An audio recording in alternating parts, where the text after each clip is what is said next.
to make this possible and for being a part of today's discussion. I want to give you a brief background on ethanol. Ethanol is a fuel made from the starch of a kernel of corn, and it's from the most renewable crop on earth and very available. Ethanol is a proven solution to reducing greenhouse gas emissions and is being sought across the globe. With that, I want to introduce my esteemed panelists. We have Bart Pieper, Director of Business Development at Marquis Energy. And he specializes in new market development, focusing on India and China. And Marquis Energy is the largest dry mill ethanol producer in the world, producing more than 1 million metric tons of clean burning fuel ethanol, as well as over 1 million metric tons of high protein animal feed annually. Marquis was recently awarded the Environmental Protection Agency's Efficient Producer Pathway, having achieved greater than 20% of energy reductions. And moving on to Adam Brown. He has over 35 years experience in renewables, working with governments and industries internationally. As a senior energy analyst at the IEA in Paris, he authors reports on renewable energy policy, including the IEA Bioenergy Roadmap of 2017. We have Chris Bliley here in the middle. He is the Vice President of Regulatory Affairs at Growth Energy. Growth Energy represents producers and supporters of ethanol in the USA.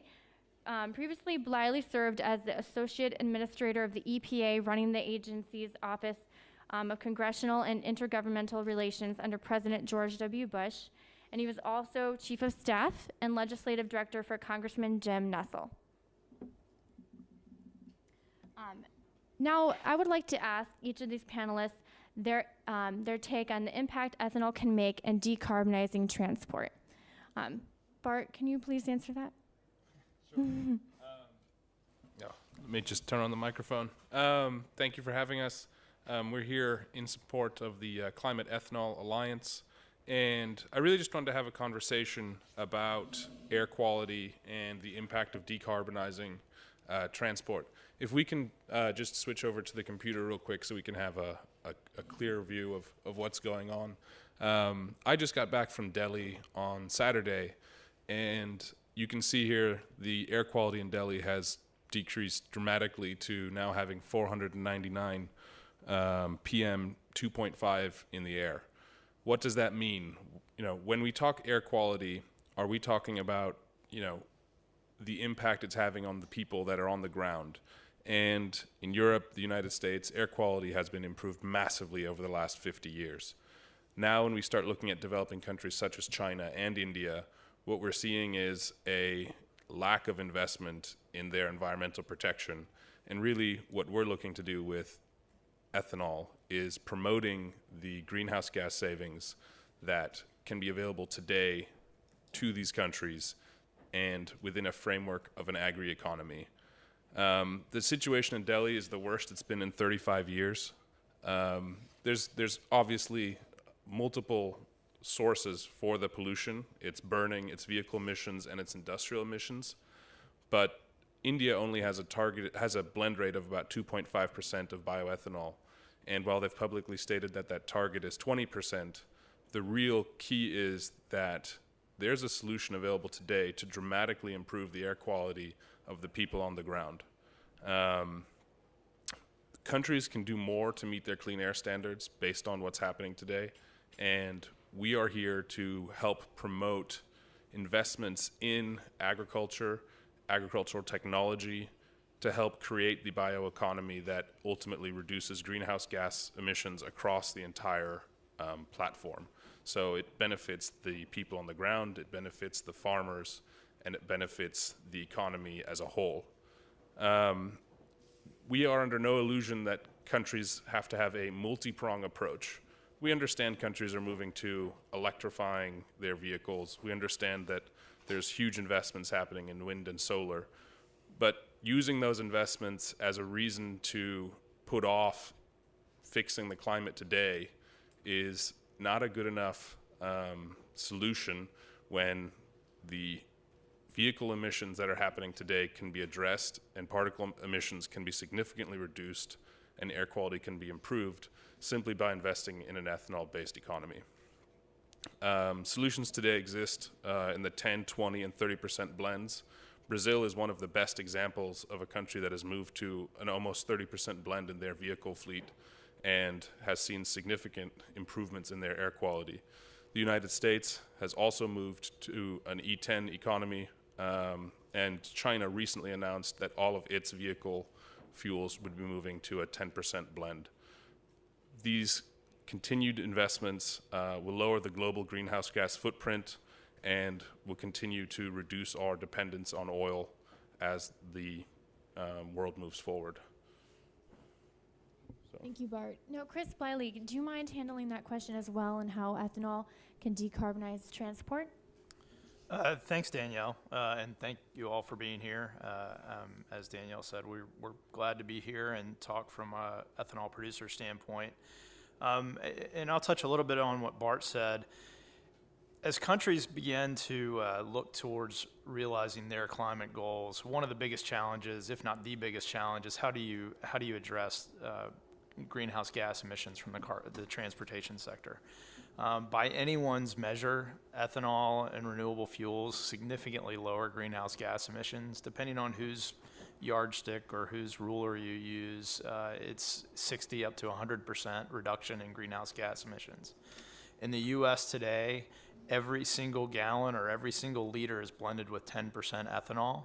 Our renewable fuels policy calls for up to 36 billion gallons of renewable fuel, which would be the equivalent of taking 27 million cars off the road. That's a significant improvement in greenhouse gas emissions. So every drop of ethanol that you use, whether it's in the U.S. or whether it's in India or China, has those greenhouse gas reductions. It also addresses the same issues that Bart was talking about: harmful air toxics like benzene, toluene, and xylene, reductions in particulate emissions. So you're getting benefits not only on the greenhouse gas and climate side, you're also getting air quality benefits as well. Additionally, I think in the U.S., while we have 10% of our fuel supply today is blended with ethanol, we've gotten recent approval to move to 15%, so continuing to improve those greenhouse gas emissions. But I think one of the other things moving forward in the U.S. and in other countries around the world, one of the other ways beyond electrification that people are addressing climate change in the transportation sector is increasing fuel economy standards. Automakers are making engines that are smaller, higher compression, and more efficient. As they're doing so, these engines demand high-octane fuels. Ethanol is the most affordable and available octane source in the world. And so as automakers demand these higher octane fuels, using a mid-level blend like a 25 or a 30% ethanol would give the automakers ultimate flexibility to where they could optimize the vehicle's engines and the new fleet to take advantage of these octane properties. And so it's really a double if not triple win. You're improving air quality by taking out harmful air toxics. You're improving greenhouse gas emissions and addressing climate change by using a renewable fuel such as ethanol. And at the same time, you're significantly making the fuel economy more stringent. And at the same time, you're increasing the renewable fuel blends. So all of these things combine to help decarbonize the transportation sector. And we think that the use of renewable fuels such as biofuel, such as ethanol, can really help these countries address this issue moving forward. Thank you. And Adam Brown, do you mind speaking to that as well? No, thank you very much. Thank you for the invitation to be here this morning. I'd like to say something about the role of bioenergy as a whole and biofuels in particular in the IEA's low carbon scenarios. These scenarios don't just look at bioenergy or biofuels or even renewables. They look at the whole portfolio of technologies that you need to reduce carbon emissions. Now, you need to reduce carbon emissions not just in the electricity sector, where there's a lot of focus and attention, and where I think we already have a portfolio of technologies that can help us do that, but you also need to decarbonize the heating sector for buildings and for industry, and the transport sector. And the transport sector is one of the fastest growing energy uses in the world, and also a growing source of emissions. And these sectors are more difficult to think about how you decarbonize than the electricity sector. Now, in our scenarios, and in nearly all those carbon scenarios that I've ever seen, bioenergy plays a very important part in this portfolio of technologies you need for a low-carbon energy economy. It's a key technology because it can help to decarbonize some sectors which are hard to get to in other ways, where there aren't very many options otherwise for decarbonization. I'm thinking particularly of the transport sector, and particularly of long-haul transport. And so in our 2DS scenario, we see a fourfold expansion in sustainable bioenergy between now and 2060. And this is very much concentrated in the transport sector, where we see a tenfold expansion going from around 3 exajoules of energy today to 30 exajoules by 2050.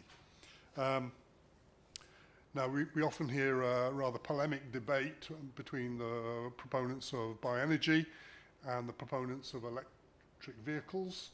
To my mind, this is a sterile debate. In our analysis, there's a very good complementarity between an increasing use of biofuels, which can be used particularly in long-haul transport applications, and electrification, which will principally be used in short-haul light passenger vehicle and so on. I think in the future, if you drive around London or Paris or Berlin, you will do that in an electric vehicle, but you will still need fuels when you get in a plane to cross the Atlantic or something. So we think these technologies are complementary. Now, in terms of the biofuels and bioenergy part, we will need a mix of technologies to provide this increased share of bioenergy, which are appropriate to the end uses for which there is a demand, particularly for these long-haul transport applications. And so we will need a mix of some new, but also an increase in the use of existing technologies to supply those needs. And this will change significantly the technology mix. What's very important is that the technologies which are used in these low carbon scenarios really save carbon. So we need to have fuels which perform very well in terms of providing high greenhouse gas savings or low carbon emissions, depending how you want to say that. So I think I'll stop there just to say that in our view, bioenergy and biofuels in particular are a key component of the portfolio of technologies you need in a low carbon scenario. Thank you. Thank you, Adam. Bart, in terms of greenhouse gas savings, what is the trajectory for ethanol in the coming 2 decades? So, as you already mentioned, Marquis has been awarded the efficient producer pathway of a 20% or greater reduction in greenhouse gas emissions versus the gasoline baseline. On top of that, we also meet the European norm of a 50% reduction in greenhouse gas emissions to meet the Renewable Energy Directive for products that are coming into Europe. Our industry is really, about 15 years old. Our company is about 8 years old. And we have just started investing in energy efficiency improvements in our facility. We foresee our facility moving beyond 50, 60, 70% greenhouse gas reduction levels through just energy efficiency technology that exists in other industries today that has not yet made its way into an industry that is very new, especially when you compare it to a petroleum-based economy that's been around for 110 years. And so not only do we see continued decreases in greenhouse gas savings for the transport sector, but our footprint is going to be continued to be reduced through our investment in our production processes to make the entire cycle have as small of a carbon footprint as possible and really push the boundaries of energy efficiency. Thank you. Chris, can you give us a sense of where growth in ethanol demand is worldwide and where the supply will come from? Sure. I think, and Bart touched a little bit a little bit on this in his opening. I mean, I think as more and more economies start to grow, you're seeing much more transportation, particularly in China and India. For us, I mean, China, India, Canada, Mexico has just opened their market up. So we see these as major drivers of demand moving forward. You know, as Bart said, I think a lot of what our industry is doing is maximizing technology. We're becoming more efficient and being able to meet that driving demand. I mean, today we are producing nearly 16 billion gallons in the United States. There are other, obviously, producers here in Europe and around the world. And I think everyone will start to seize on the improvements in technology to meet that demand.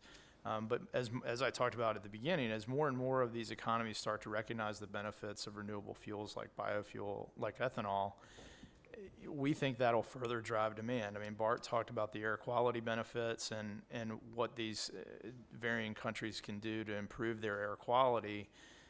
You know, if a country like India or China starts to use a higher blend, like a 25% blend or a 15% blend, that's certainly going to drive demand for the product. Thank you so much.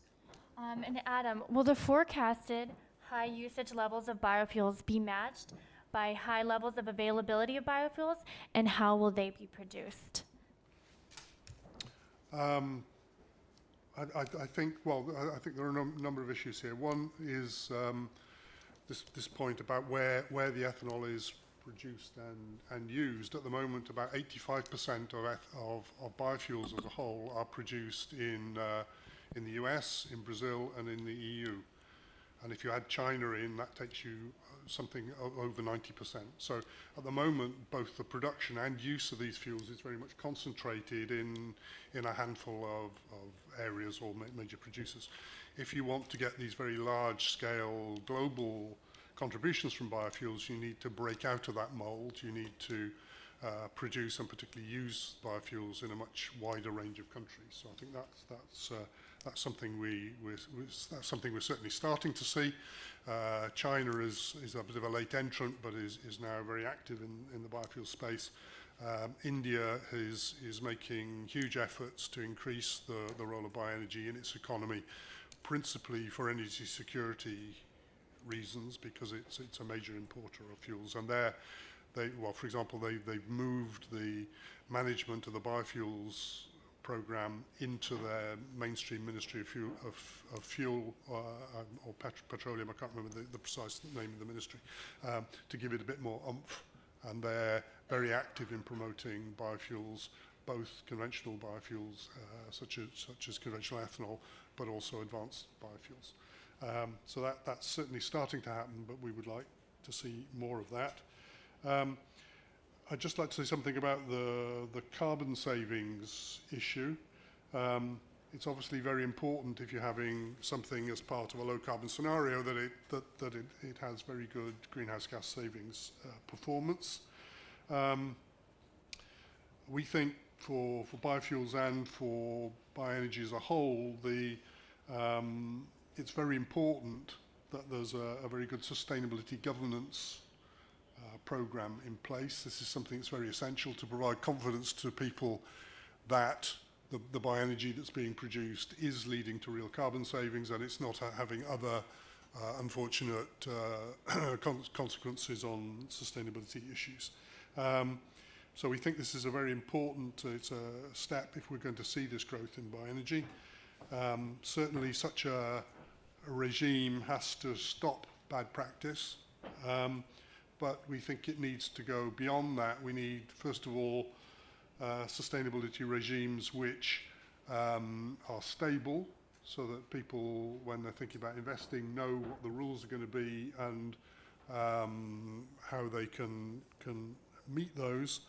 We think it also needs to be a progressive management regime which incentivizes better greenhouse gas performance. So there's an incentive on producers to improve their greenhouse gas performance if they're going to access protected markets or incentives or other things.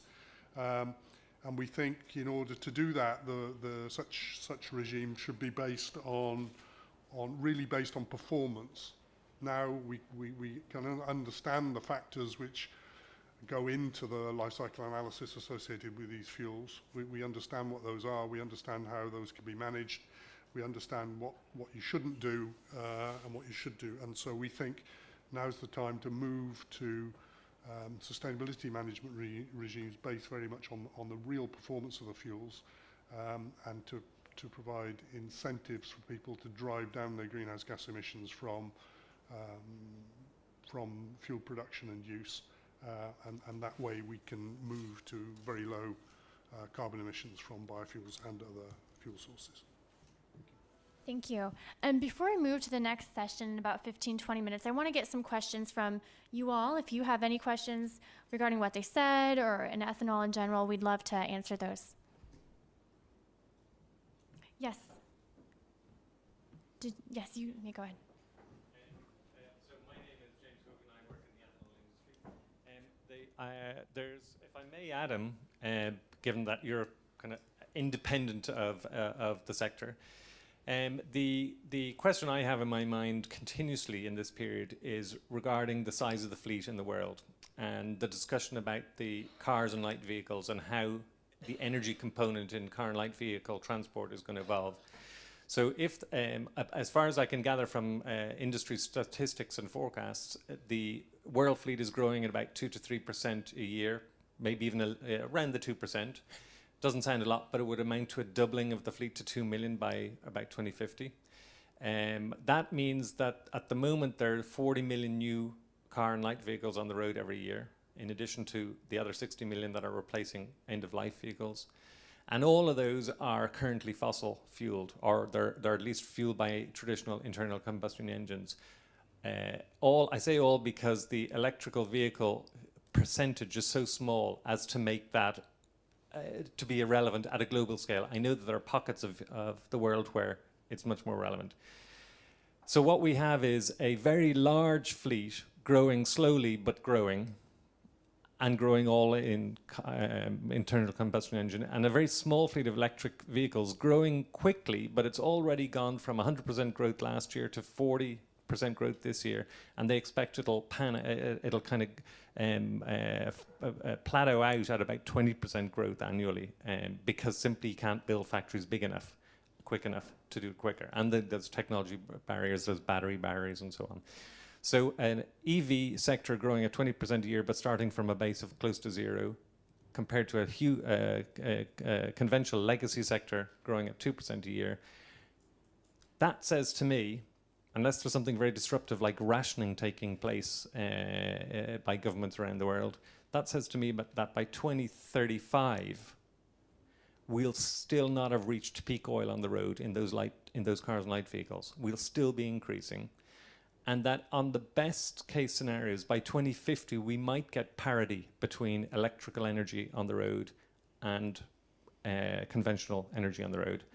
And after 2050, then the electrical might start kicking in. But between now and 2050, the amount of fossil fuel on the road being burnt, as in a business as usual scenario, could be anything from 25 to 60% more than it is now. So it's a horrific scenario. But how do you see that, Adam? And do you see based on your opening comments, how do you see the cars and light vehicles being transitioned to electrical energy quicker than the kind of picture that I've tried to paint?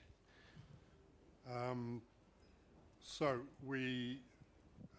electric vehicles are so far a small proportion of the total vehicle fleet. I haven't got the latest statistics in my head, but they went from 1 million to 2 million vehicles a year ago, I think. It's still growing. Obviously, it's very hard to, as the market grows, it's hard to keep the percentage. Doubling from 1 million to 2 million is difficult, but doubling from 5 million to 10 million is harder still. So, we see there is growth there. We expect that growth to continue. If we look to I think there are three factors to be borne in mind. One is, what can you do with energy efficiency? Secondly, what's the role of electric vehicles? And then what can you do to substitute with low carbon fuels? In our long-term horizon by 2050, 2060, then you still have a slice of fossil fuels in the transport sector.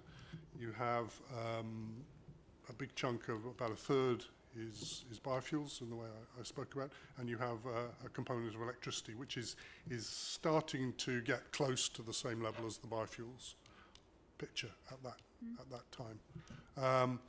But these scenarios rely on a strong policy base. So it really, you have what you wish for in a way. If there are strong policy pushes to encourage electric vehicles into the market and so on and so forth, to encourage improved vehicle efficiency and to encourage the role of low carbon sustainable biofuels, then we'll see those happening. If in the absence of strong policy drivers, then of course little or nothing will happen. You'll go back to the sort of business as usual scenario, which sees a continuing growth in the transport sector, energy use, a continuing growth of emissions from the sector. So it really depends on the policies. Now, our scenarios look at what we call the reference technology scenario, which is a scenario where everything which was promised at Paris and other commitments are delivered. Okay?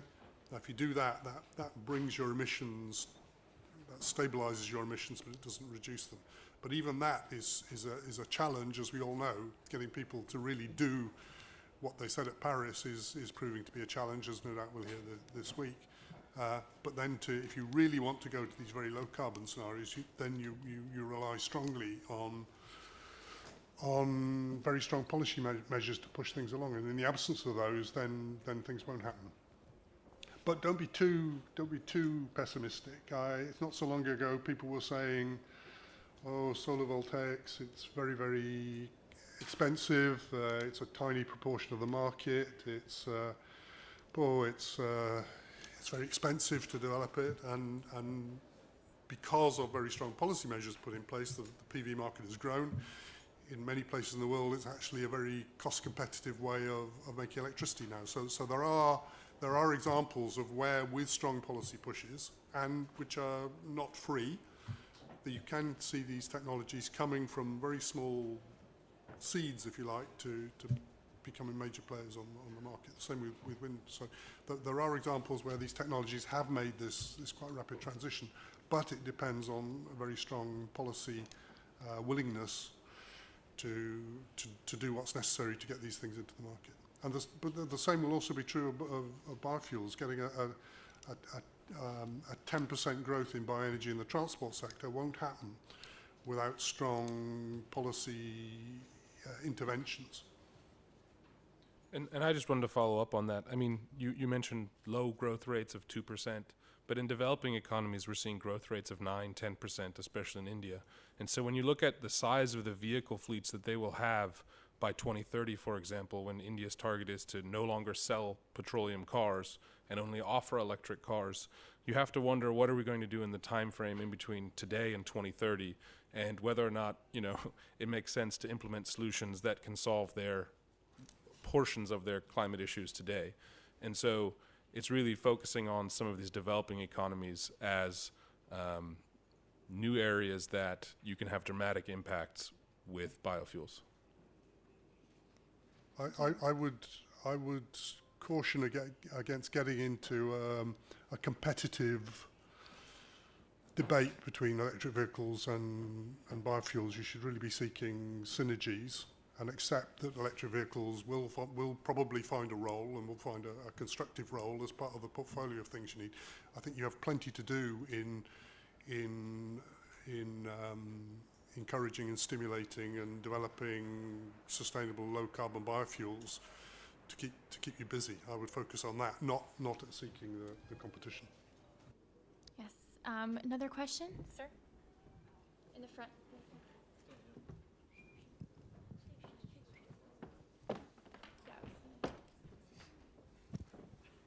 Thanks very much. Bill Hemmings, Transport and Environment in Brussels.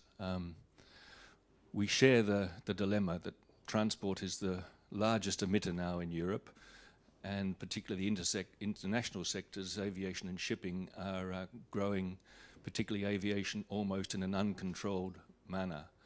But the big elephant in the room at the moment is probably road transport, and we could have a debate all day on electricity versus biofuels, but I accept that we'll do that another time.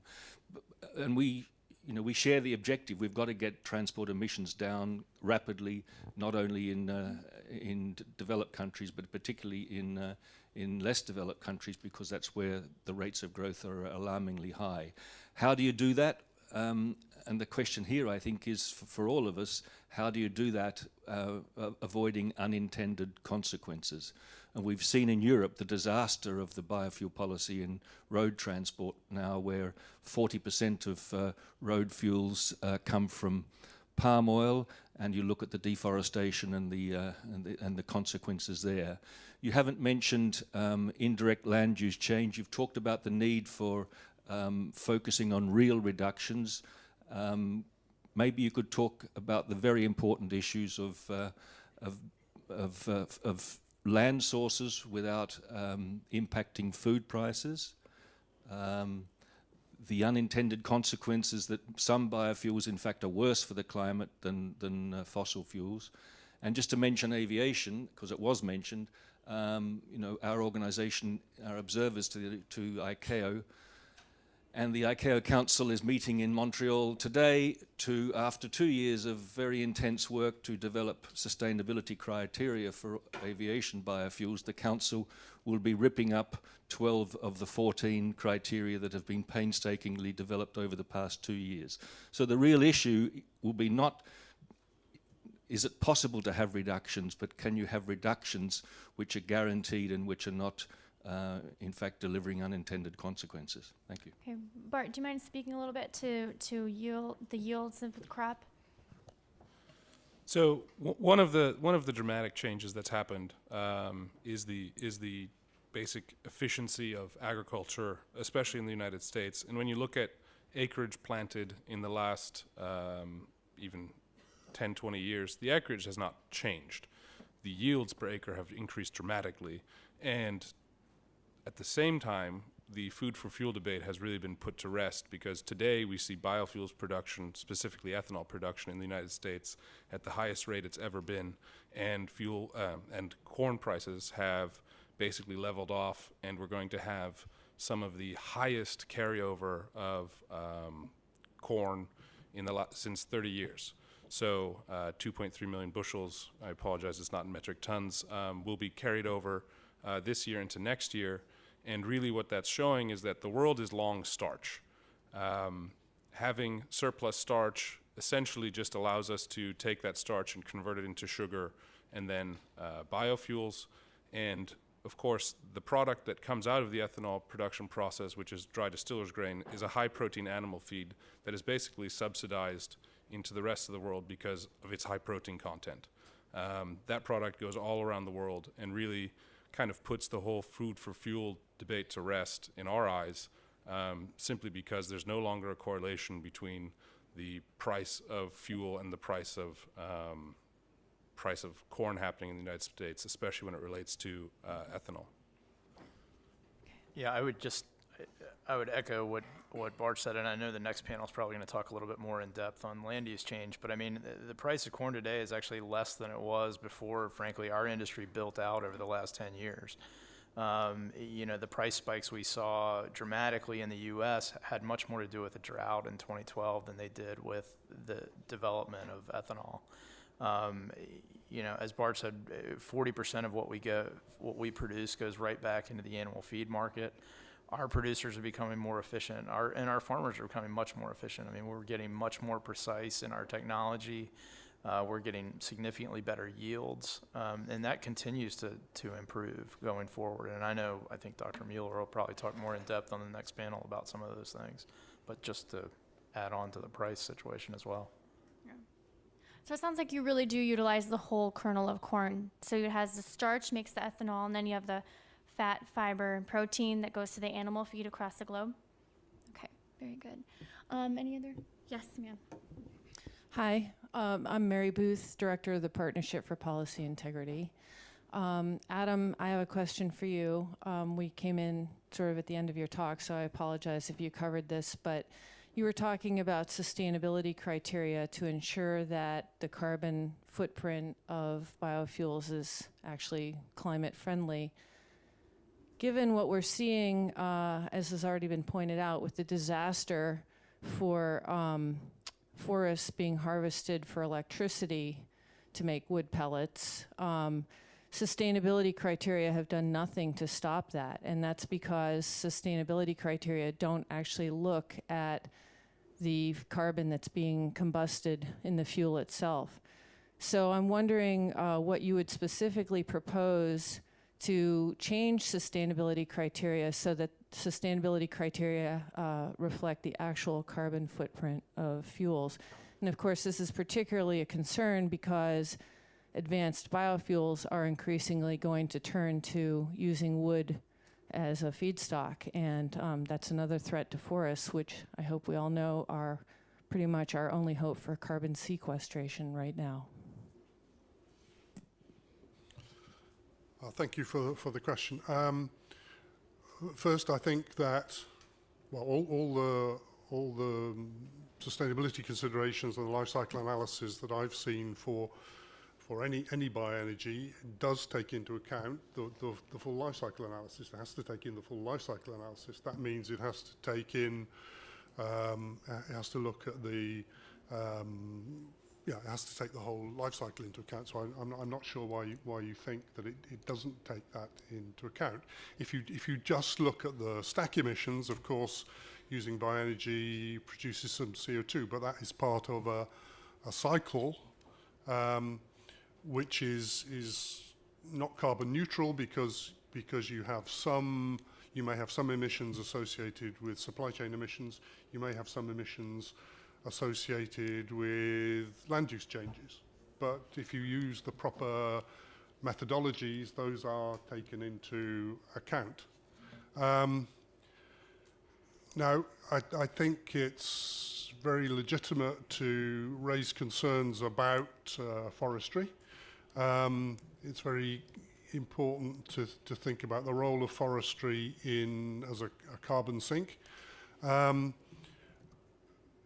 We think that bioenergy is obviously plays into that, but what's important is that there is proper that there are in place proper sustainability management plans which take into account the various roles of forests. Forests act as a carbon sink. They're also a source of economic activity. They're a source of biodiversity and so on and so forth. And potentially some of the products from a forest could also be a source of energy. And what we believe is that this should be thought about in an integrated way as part of a sustainable forestry management plan, and the energy components of that considered in that way. Now, of course, that's always when you think about such a sustainable forestry management plan, there are many different stakeholders with different perspectives, and so finding a consensus about that is difficult, but I think it's an inevitable part of what needs to happen. And so we think that bioenergy touches on it, but we need to have sustainable forestry management practice. That's actually also true in other areas. We need sustainable waste management practice with the energy component considered as part of that. We need sustainable land management practice, and again, bioenergy factored into that. So bioenergy touches a whole range of different areas, and it needs to be considered, the sustainability needs to be considered as part of the overall structure within those different areas, including in forestry. Okay. Can I respond? Because he said something that's not factual. I don't think you meant it to not be factual. We have a minute for you to respond, and then we have to move on because we're running low on time for the first session before we move into session 2, which I think focuses a little bit more on what you're asking. So you may respond. Thank you. Adam, I don't understand why you say... I'm happy to discuss with you afterwards. If you want. I think it'd be good for other people to hear this too. I don't understand why you say that sustainability criteria do take into consideration the CO2 emitted from the fuel, because, for instance, in Britain, where wood pellets are being imported and burned in the electricity sector, the emissions are not counted at all. It's just the manufacturing, the fossil fuels burned during manufacturing and transport. And, you know, trees are long-lived organisms. Burning something now emits carbon now, and it takes decades, if not centuries, to regrow that carbon and resequester it. So that's a giant loophole that needs to be filled. And in fact, the sustainability accounting does not count that CO2. Can you quickly answer that, and then we'll move on to another question? We have a few questions popping up. There is an issue about the timing of the carbon savings, which is a particular issue in forestry. It's not actually an issue in things which have an annual cycle, but it is an issue in the forestry sector, and that does need to be taken into account. But there, I think there are some choices to be made as to what extent you privilege short-term savings, and to what extent you look at the need for an overall transition. And I think that also needs to be part of the debate when you're thinking about your sustainable management approach to forestry. Thank you so much. Do we have? Yes, in the back right there. Or you, sir? Yeah. Thank you. My name is Zoltán Szabó, and I'm sustainability consultant. Here we are at the UN, and we are talking about decarbonization. And there are plenty of ways to do that, including in the transport sector. And I think one crucial element is cost. How much each measure will cost to the society. And I was just wondering what the panelists' view on the carbon abatement cost of the measures available in transport, especially in line with the fossil fuel subsidies that are present around the globe. Some estimates cost them more than $500 billion a year. Thank you. Thank you. Well, I'll just start things off, and I apologize, I don't have liters and metric tons, but I mean, as I said earlier, ethanol is the most affordable competitive octane source in the world. So adding ethanol to our fuel system actually reduces prices to consumers. So not only are you getting the greenhouse gas emissions reductions by adding ethanol blends, consumers are saving at the pump as well. I mean, for us, depending on whose study you look at, it goes up to $1 per gallon savings by using ethanol. You know, obviously, the more ethanol you use, the lower the cost, and frankly, the more carbon reduction benefits. Today, as I said before, we're using 10%. And so if you go to the tank and you see an ethanol blended fuel next to a non-ethanol blended fuel, you're probably saving 40, 50 cents per gallon. And if you move higher in the ethanol scale, you're getting higher octane fuels as well. So not only are you getting just savings by using ethanol, you're getting a higher octane fuel with those consumer savings as well. So for us, we think using biofuels like ethanol is a very affordable way, and frankly, the most affordable way to reduce carbon emissions in the transport sector, particularly for light duty vehicles. I don't know if. Okay. Well, I think that wraps up our first session, and we'll make the transition. Yes, make a quick statement. Can I just say just one thing, that at the end of this month, 27th of November, the IEA will be publishing a revised version of its bioenergy roadmap. We published on the 27th of November, and it will be launched as an event in Ottawa at the end of this month. So you may like to watch out for that. Wonderful. We'll look out for that. Thank you so much, and we're just going to do a quick transition to our next session. So if you want to stay put, that'd be great. Thank you.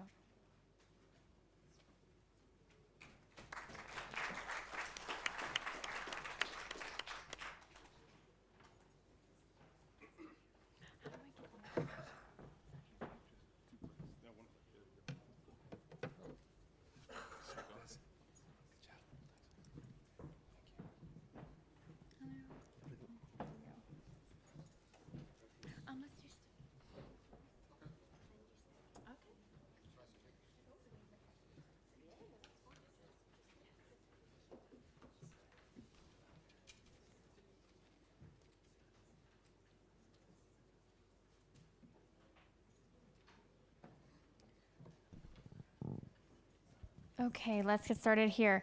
As we move into this session, we want to focus on sustainability and climate performance in ethanol production. And as I mentioned in the first panel, this is the first time ethanol has been the topic at this convention, and we hope it is very informational for you. I'd like to introduce my panelists. Here we have Principal Economist of the Biofuels and Bioenergy University of Illinois at Chicago, Mr. Stefan Mueller. And in the middle, we have Sheila Watson, the Director of Global Fuel Economy Initiative. And then we have Eric Sievers, Director of Investment Ethanol Europe Renewables Limited. I want to begin by asking each of you how you view sustainability and climate performance in ethanol production. So if we could begin with you, Stefan. Hello. Well, thank you very much for inviting me here to speak. Just by way of background, I've been in ethanol biofuels research for about 15 years since the buildup of biofuels and the ethanol use in general, involved in ILUC study using satellite imagery, right? There was a question before on the biogenic carbon neutrality and all these questions. I've been heavily involved with all of these efforts, and of late also been studying combustion emissions associated with ethanol. I've been on the expert working group for the California Low Carbon Fuel Standard and the Renewable Fuel Standard in the US. The one thing that we're seeing here, in my opinion, is, also, by the way, involved in the European Sustainability Certification through ISCC.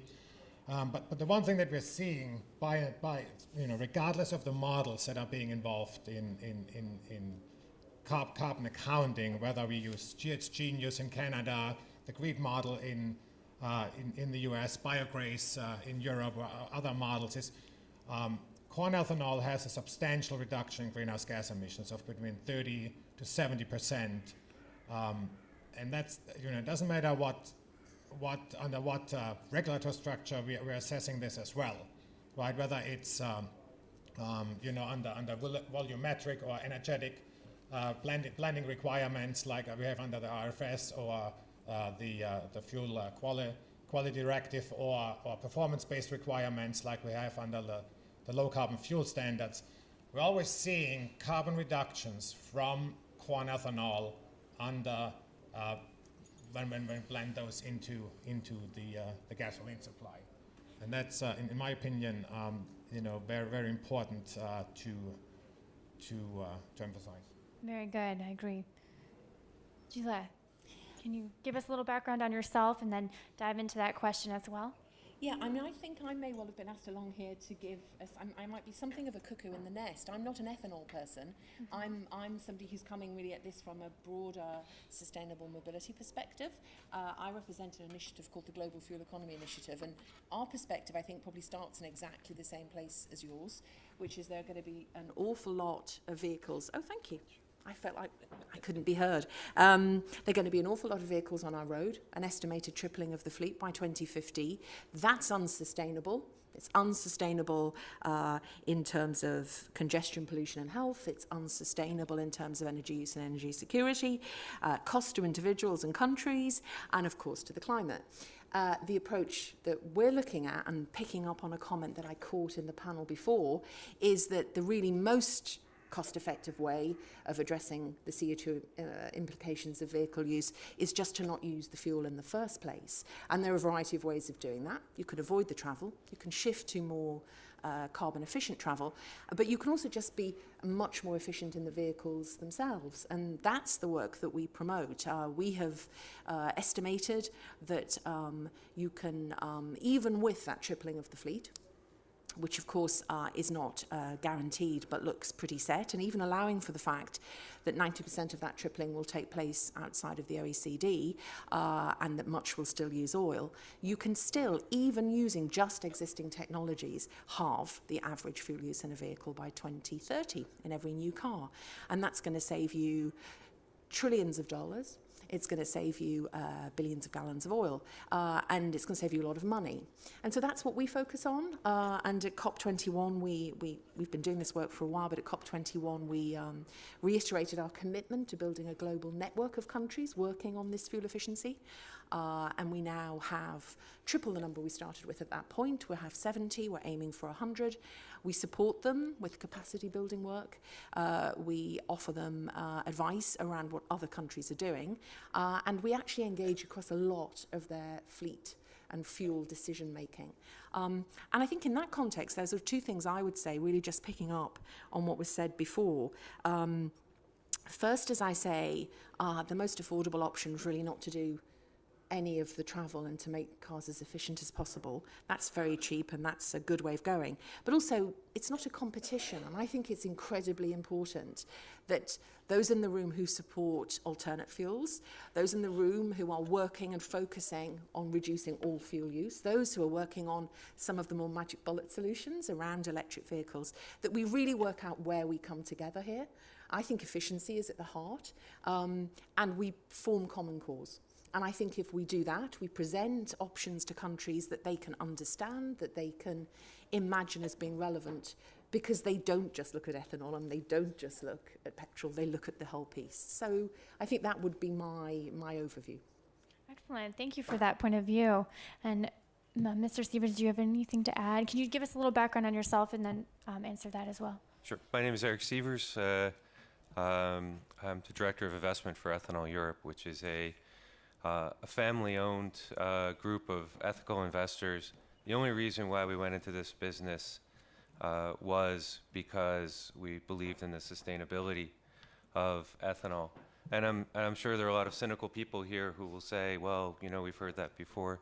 Well, we're the only large biofuel project in the Northern Hemisphere that was done under the IFC social and environmental performance standards. We have tracked the social and environmental performance of this investment in nauseating detail and tried to make it available to anyone who's interested. We conduct regular peer-reviewed, so we don't write them, economic impact assessments and social impact assessments of our investments. And we didn't do ethanol because it was easy. We did it specifically because it was difficult, and we took a bet on the sustainability because especially 10 years ago, 2005, 2006, 2007, there are a lot of really important questions that were being asked about biofuels in general, which we've already heard today, so I won't repeat them. I'll just mention there was also land grabs, which turned out not to exist, and so people don't talk about them today, but 10 years ago they were very much in the headlines.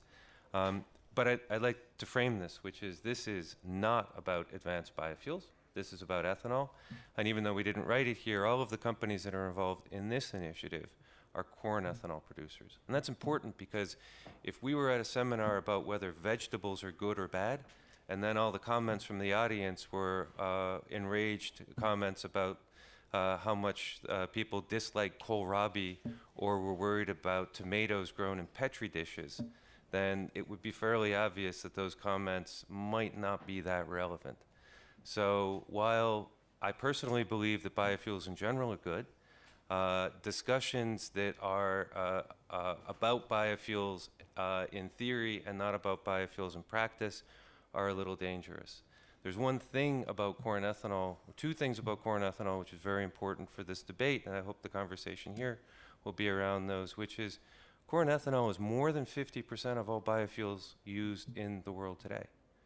So if we want to talk about biofuels in general, let's not talk about biofuels that don't exist. Let's talk about the biofuels that exist. And then moreover, as Stefan mentioned, there's an incredible amount of data.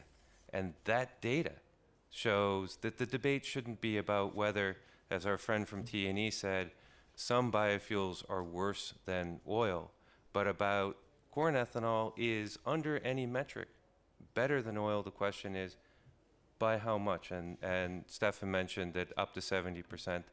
And to segue into the previous panel, there was an absolutely correct observation that if the incentives are there for investors, then that will increase that number. So in the US, there aren't incentives to increase the GHG savings. In Europe, there are. So this year, the average GHG savings for ethanol in Europe are 67%. And I know, being in the industry, that we're going to get 70% next year, and we're going to get up to 90% by 2025. So this is a very positive picture. And to respond to T&E's comment about ILUC, great. T&E admits that the best available science on ILUC is the Globium study. In the Globium study, maize ethanol has 6 to 8 grams of ILUC per megajoule, which means that instead of that 67%, we'd be talking about 60%. That's 60% greenhouse gas savings in a sector that has failed in every other effort to decarbonize. That's really good news. Yeah. And can you discuss the further opportunities for ethanol going forward? Can you expound upon that, please? Sure, it depends upon policy. No ethanol investor would say that they invested because it just seemed like if they did it, they'd make money or they wouldn't lose money. Every ethanol investment made in the past 15 years was done because of a policy framework that was supposed to incentivize investment. And without a conducive policy environment, you won't get investment, which is why our project in Hungary, Pannonia Ethanol, is the very last ethanol plant that was built in Europe, and we opened in 2012. So we've had and it takes several years to build a plant. So we've had a lost decade in a proven climate solution as a result of bad policy. You simply cannot get investments without good policy. Okay. And Stefan, I know that you've recently developed a tool for assessing land use change. And how can agricultural certification agencies use it as part of the governance system for climate biofuels?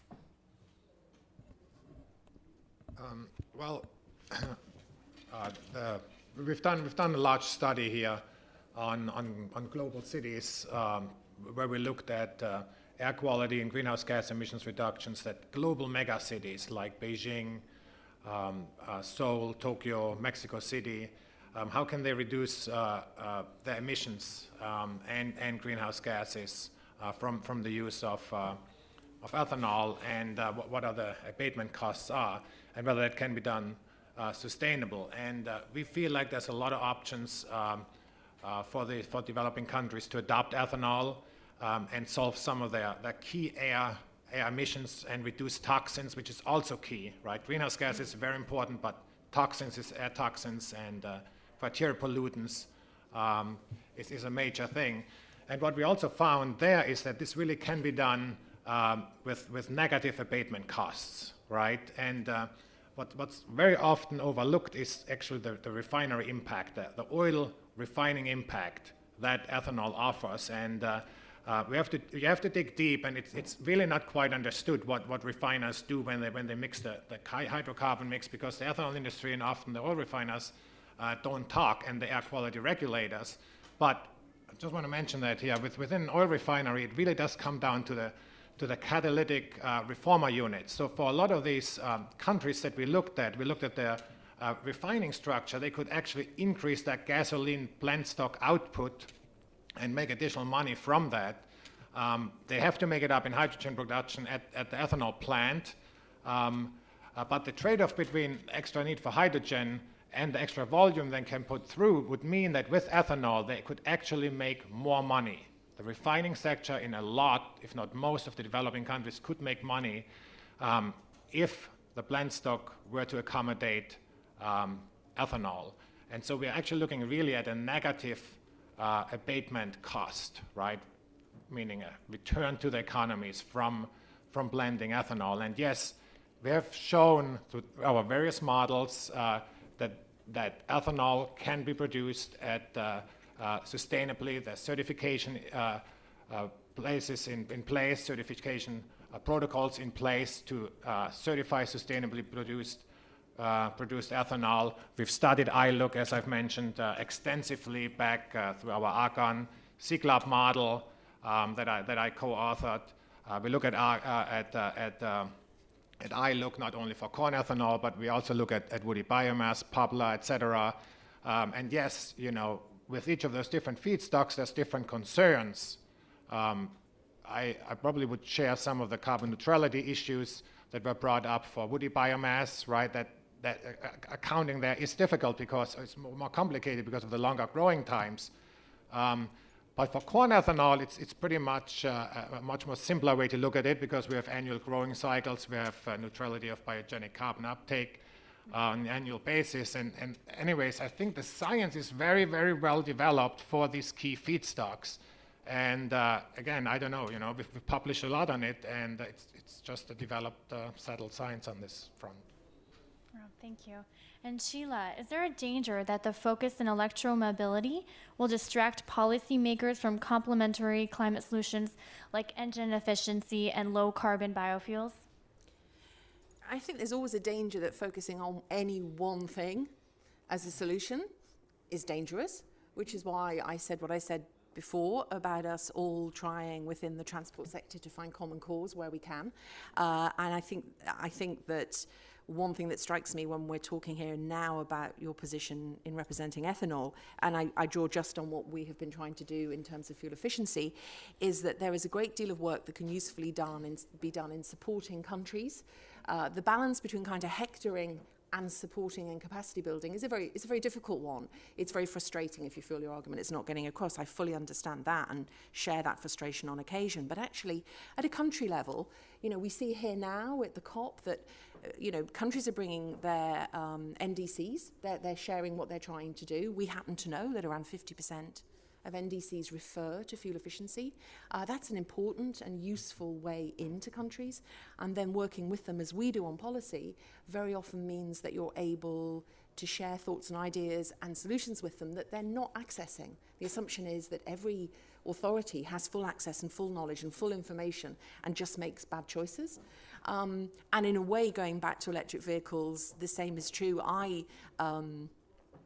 as much in favour of electrification in the appropriate way of the fleet as anyone, but I kind of go back to where I started, and I think this was referred to in the previous panel. We have a little way to go, even with the best will in the world, and I think it's important to know that anyone who questions does not lose the best will in the world just by proffering a question. But that there are gaps. We have to get there. We've got lots of years when there are these very dirty vehicles on the road, and getting regulation isn't enough. It needs to be enforced. The air quality piece tells us that. We have regulation aplenty, but on the roads, the cars are emitting an awful lot more. So it's complex. I think, I do think that simply focusing on EVs would be wrong. But then I think simply focusing on any one thing and failing to really work together and support countries would be wrong as well. Okay, thank you. And before we open it up to questions, if you have anything else to add, panelists, I would love to hear your thoughts. Okay, we'll take questions from the audience at this point. Yes, ma'am?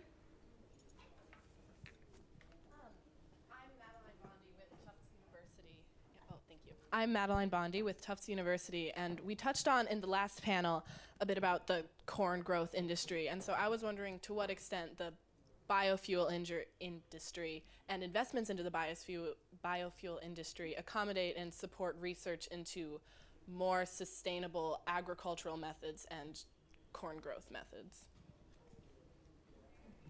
Yes, Eric. And then we'll go to Stefan. Yeah, I won't speak for the U.S. because the U.S. doesn't have a way to monetize greenhouse gas savings.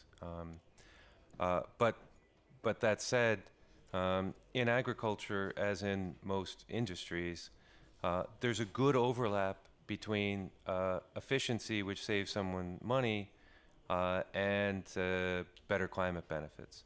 So the development of precision agriculture has been really fueled by the corn ethanol industry in the U.S.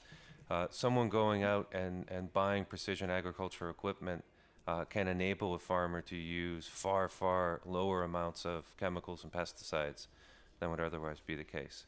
So that's clearly happened in the U.S., and you can look at the metrics to see that the efficiency gains are there. In Europe, it's a little different because we have the precision agriculture, which is not developing as quickly, but is certainly developing. But there's an interface between biofuel suppliers and their feedstock suppliers in the EU, which isn't in the US yet, based upon the ability to monetize higher greenhouse gas savings. So we have to take the cultivation emissions of our farmers into our formula for calculating the greenhouse gas emissions. Therefore, if our farmers engage in no-till or precision agriculture, they can get their cultivation emissions down by a couple grams. They pass that on to us. That results in lowering of our emissions, higher greenhouse gas savings, and we can monetize that on the market. It's actually the only thing, absolutely the only thing in European agriculture that can currently compensate farmers monetarily for sustainability gains like that.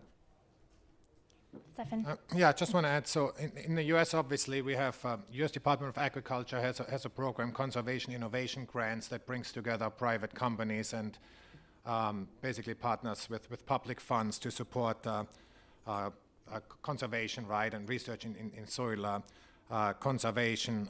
Monsanto actually has a carbon neutral agriculture initiative that is really effective, and they're really committed to doing this.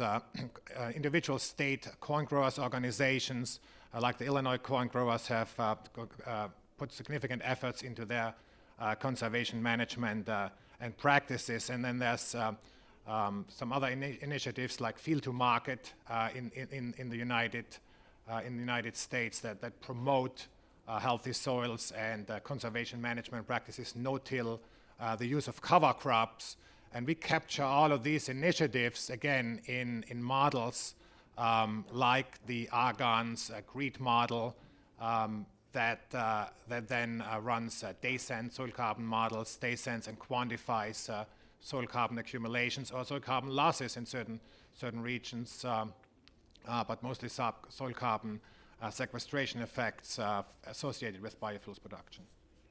Okay, thank you. Yes, ma'am. Thank you. Kelly Stone from ActionAid USA. I want to pick up first on the land grabs piece because it's been about 5 years now, but Grain did have a report out that the previous decade, between 2002 and 2012, we saw a conservative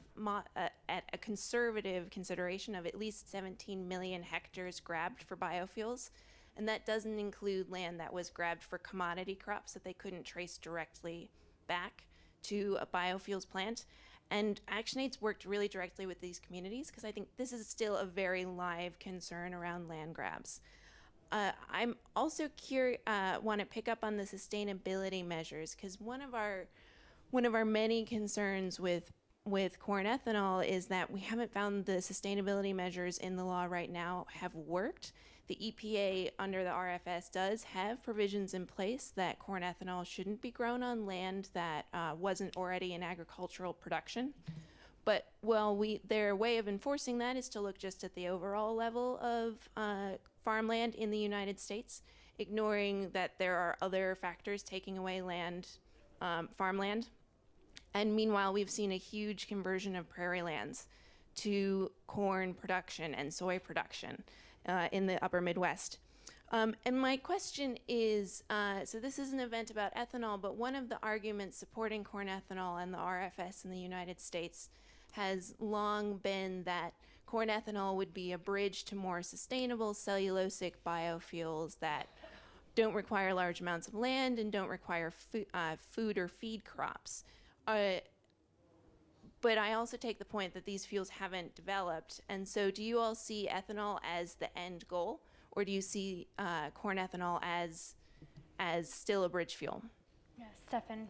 Yeah, I just want to mention, so obviously, to your points on land use expansion, I think it's clear, right, that with ethanol we're producing a significant amount of animal feed. So the gross acres going into ethanol is about 40%, but the net acres is more closely to 20-25%, and that is because of the animal feed produced. We now do not have to produce an equivalent amount of oats or animal feed, right? So there's a credit in land going on.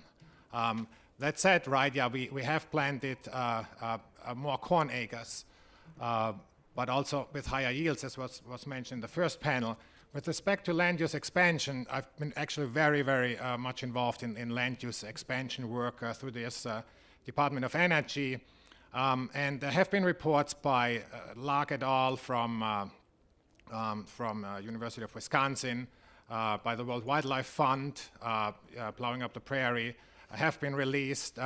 We've looked into that from an error point of view, and it gets pretty quickly technical.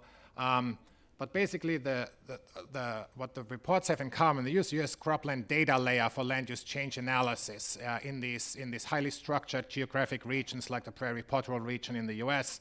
And we've just written a scientific publication that shows the errors associated with that.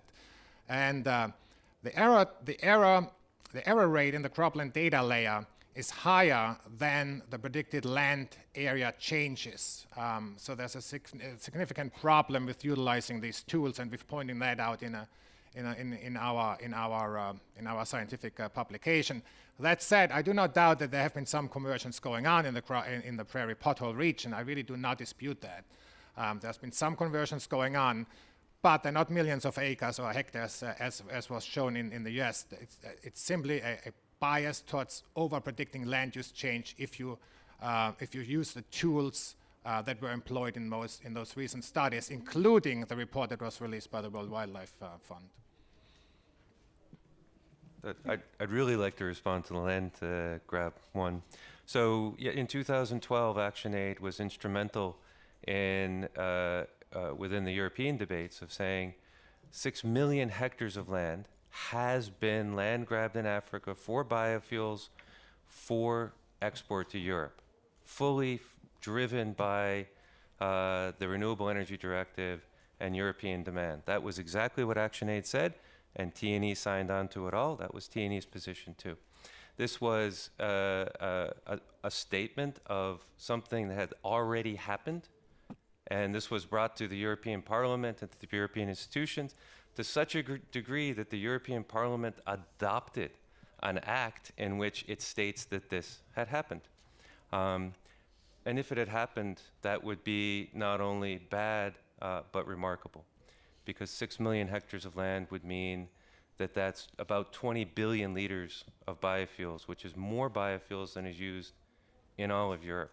So we went to ActionAid and T&E at the time and said, give us the names of these awful land grabbing companies, because we'll stop it. We can stop this. And we didn't get a single name. And then we said, okay, if we can't stop them in the market, we can stop them in the law. We will write in amendment into the RED, supported by industry, that right now the sustainability criteria read as of 2008. So for example, biofuel feedstock cannot come from land that was a primary forest in 2008, cannot come from land that was a wetland in 2008. We said, let's write in one that says, cannot come from land that was a primary source of sustenance of a local population in 2008. Would have killed it there. Zero support from T&E or ActionAid for that. ODI went out in 2013 to say, this is shocking, let's go and look at it on the ground based upon the specific countries that ActionAid and T&E mentioned. And they found that it wasn't 6 million hectares of land, and it wasn't 600,000, and it wasn't 60,000. It was maybe 1%, and that was not for biofuels. That's incredible. Not to be wrong by 1 order of magnitude or 3 orders of magnitude, but more than that. And then to persist in saying this simply did not happen.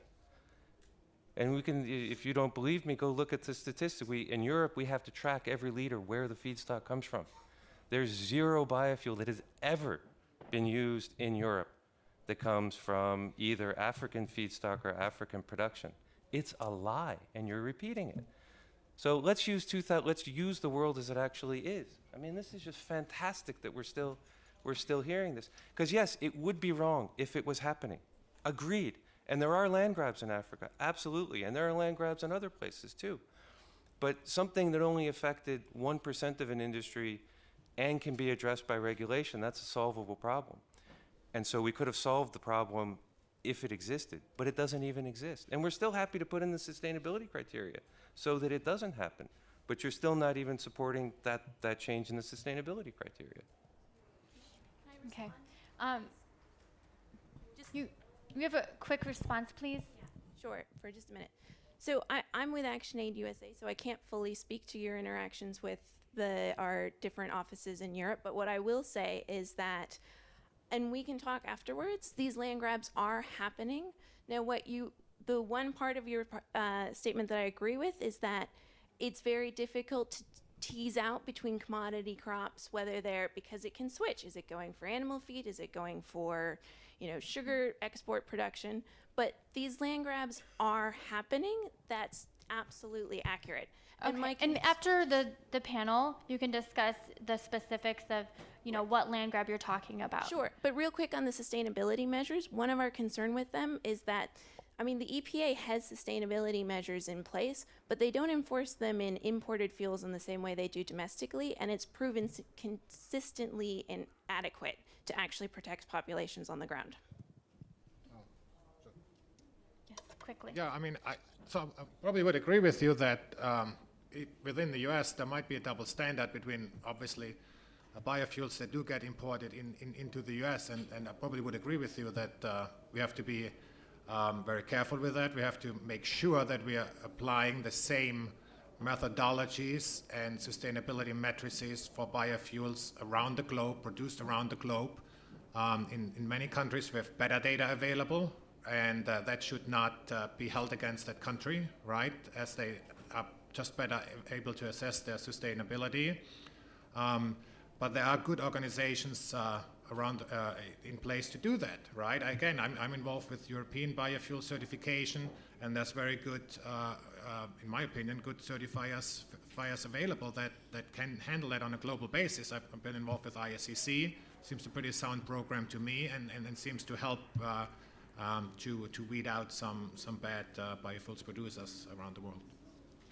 Okay, thank you. I believe there was a question over here earlier. Do you still? Okay. Yeah, Dr. Mueller, I had a question. Are you involved, or will you be involved, or the University of Illinois, or any research in the U.S. that you're aware of, going forward, talking about going forward and modeling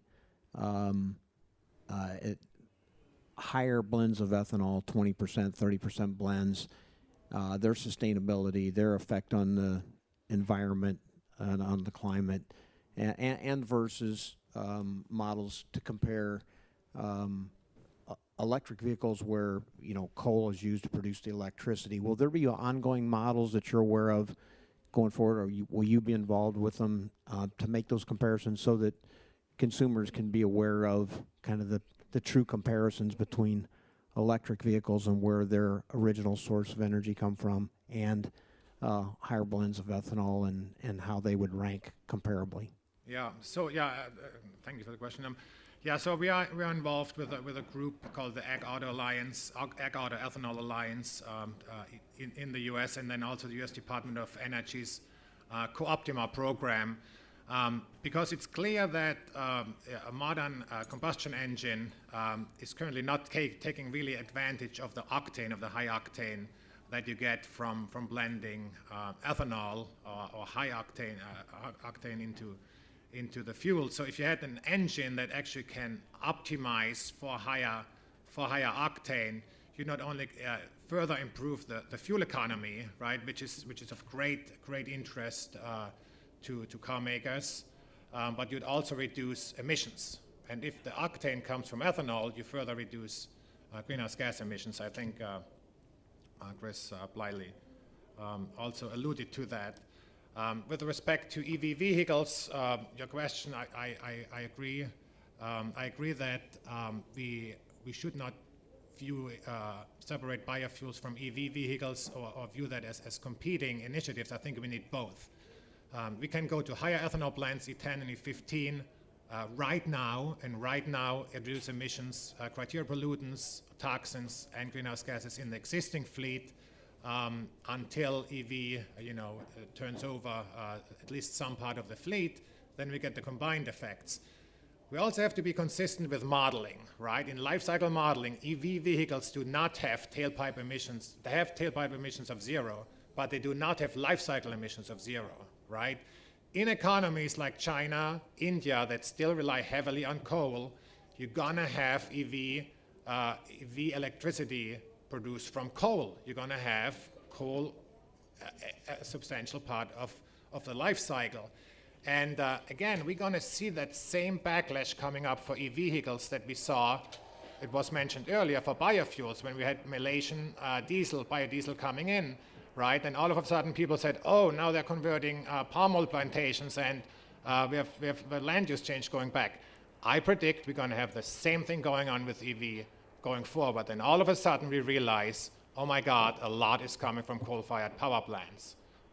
And again, it's being discussed in the literature, it's being discussed in the scientific literature, but we're right now all going all in on EV vehicles, and there will be unintended consequences, similar to what we've seen on the Malaysian biodiesel side.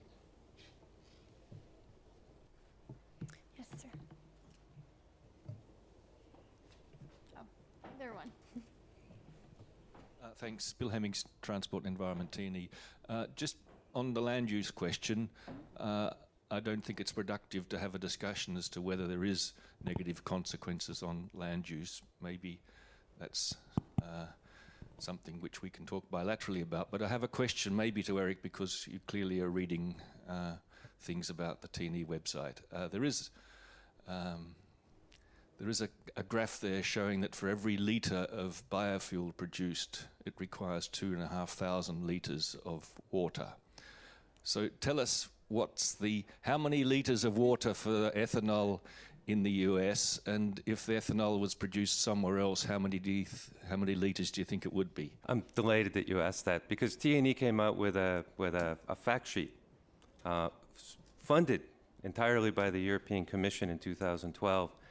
And that was one of the things on it, along with land grab stuff. And we actually took the time to say, and this is very much like the 17 million number, because 17 million hectares is 50 billion liters of biofuel. Where is that biofuel that's all land grabbed? So on the water, yeah, great. I'm so glad you asked that, because it took me a year to figure out where it came from. Let me ask you, do you have any idea where that number came from?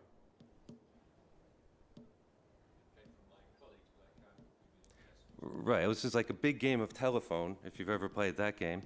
It came from your colleagues, right? It was unfootnoted in your 2012 report. It was just there. I tracked it down. It was from something like page 160 in a UN report about Asian watersheds or something like that. Not a report at all, anything to do about biofuels. It was just this stray number that was just there. I don't know how it got in there. I have no idea. But, so it was made up. All I can do is tell you about our water use, and I'm sure lots of biofuel producers can. So I made fun of the land grabbing before, because it wasn't just wrong, and it wasn't off by an order of magnitude, or 2 orders of magnitude, or even 3 orders of magnitude. So on the water, all of the grain that we use, all of the corn is rain-fed. Now, if you want to include rain-fed agriculture in terms of water use, I mean, go ahead, but why? That doesn't make any sense. There's no irrigated feed corn in Hungary, really, to speak of. Even if you wanted to use irrigation water, I don't know why you would. So I think it's 0 coming into our plant. In our plant, we use 2.3 gallons of water from a deep aquifer for every gallon of ethanol that we produce. So there's an aquifer of drinking water, and we take from the aquifer below that. That water wouldn't come up to the surface for another 10,000 years. And we take that water and use it as processed water, which means it's not polluted. There isn't a drop of polluted water that comes out of our plant. There is some cooling water. That cooling water has slightly higher salinity than when we take it out of the ground, simply because some of the mass is lost. But it's not polluted at all, and that goes into the Danube River. The water that's in the Danube River is quite a bit more polluted than the water we're putting in there. So I would say that we actually add to water supply and clean water supply. That's just our fact of, it's not 2,500 gallons, it's minus 2.3, but you could calculate it a different way. But my only point is, your criticism, which you state in public over and over again, you don't know where it comes from. It isn't based on anything. And please come to us, the industry, and ask, because we'll give you these numbers, and then we can actually have a real conversation. Okay, we might have time for one more question, then we need to wrap things up, if there are any. Okay, well, thank you for joining us today as we discuss the many benefits of ethanol throughout the globe. Appreciate it.